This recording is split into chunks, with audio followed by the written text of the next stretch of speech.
पाय वाटा ओढ देते अशी मना कोकणाची माती हळवी गोड नाती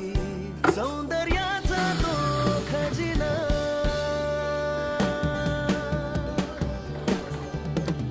सागरी किनारा वाहे धुंदगार वारा लाल परीचा तो असा प्रवास होणारा न आपलीच माणस असा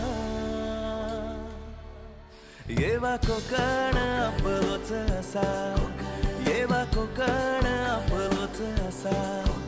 येवा कोकण